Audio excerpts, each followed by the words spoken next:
কল্যাণের জন্য নারীর ভূমিকাকে পুরুষের চেয়ে অধিকতর গুরুত্বপূর্ণ বলে মনে করতেন স্বামীজি।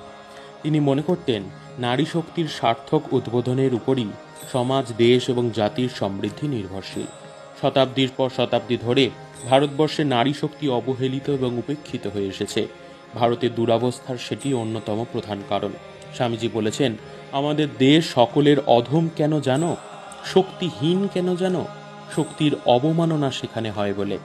মা ঠাকুরানী ভারতে পুনরায় সেই মহাশক্তি জাগাতে এসেছেন। তাকে অবলম্বন করে আবার সব গার্গী মৈত্রেয়ী জগতে জন্মাবে। স্বামীজি তাই চেয়েছিলেন শ্রী মায়ের প্রত্যক্ষ তত্ত্বাবধানে ভারতবর্ষের নারীদের জন্য একটি মঠ স্থাপন করতে। স্বামীজি বরং মনে করতেন ভারতবর্ষে সন্ন্যাসী সংঘের চেয়ে বেশি প্রয়োজন সন্ন্যাসিনী সংঘের।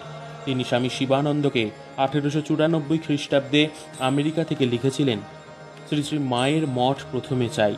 শ্রীরামকৃষ্ণ পরমহংস বরং যান, আমি ভীত নই।